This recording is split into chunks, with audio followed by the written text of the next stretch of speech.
Before we proceed, I want to point out one thing. You'll notice on all of our cartons we have a production label. You may want to keep this for your records in case you ever need to refer back to either the model number or the production date. Now let's go ahead and open our box and see what we have to work with.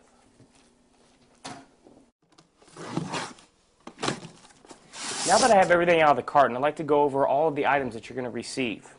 Now, depending on what unit you've purchased will determine how many waste containers you'll receive.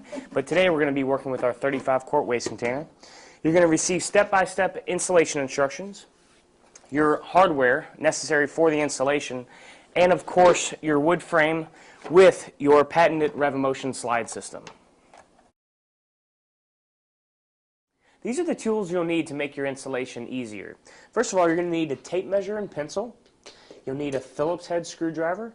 An 8mm nut driver or an 8mm wrench will work, a flathead screwdriver, a drill with Phillips head bit, and a speed square.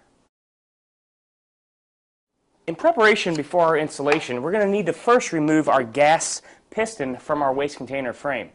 Using a flathead screwdriver, it's easy to go ahead and pry the retainer clips up and remove those out of the way, and then you can gently remove the piston from the arms.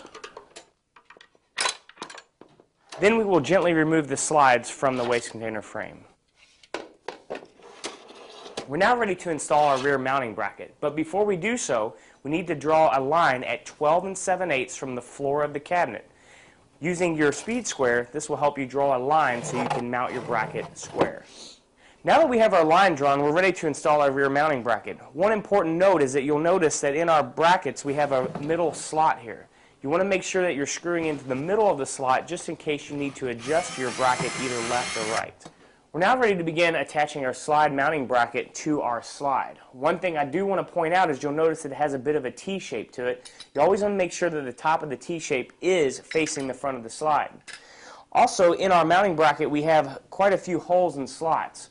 Now, depending on your particular application will determine which slot you need to use. I would refer to the instruction manual to determine which slot.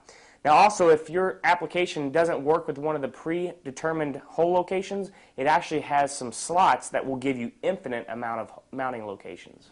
For frameless cabinets or wider installations, we have supplied these mending plates. What this will allow you to do is to install your product in much larger openings. For today, we'll be choosing slot C, and we're going to go ahead and begin by attaching our 8mm nuts with our screws provided and attach those together.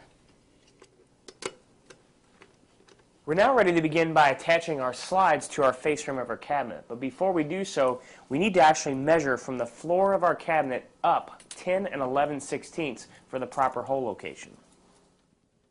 Next, we're going to grab our slide and we're going to go ahead and install it into the socket in the rear of the cabinet, and then we'll proceed by screwing that into the face frame. One thing I want to point out is you want to make sure that that line that you drew at 10 11/16 is at the bottom of this bracket. Next, we're going to take our top mount frame and we're going to reinstall it into our slide assembly. And once you have it installed, you want to make sure and cycle the unit a few times just to make sure everything is gliding perfectly. Now we're ready to install our adjustable floor mounting bracket. Once you've installed the floor mounting bracket to the slide system, you want to be absolutely sure that the foot is perpendicular to the floor. Next, we're going to grab our door and we're going to mount it to our waste container. We have supplied you with some double-sided tape, which you will go ahead and apply to the door mounting brackets as shown, and then you can attach your door. Once your door is positioned with the double-sided tape, you can then attach the door using the provided screws. Now that we have the door attached, this unit comes with our patented door mounting kit. This kit will allow you to adjust your door either up and down or left to right depending on where you need to be. Now that we've finished installing our door, we're ready to install our gas piston. I do want to point out that you want to make sure that the reservoir end is at the top. Attach the gas spring to the 10mm stud and then reinstall your clips. Now that your gas shock is installed, your unit is pretty much ready to go. What you'll want to do is you'll want to cycle the unit a few times just to make sure that everything is working properly.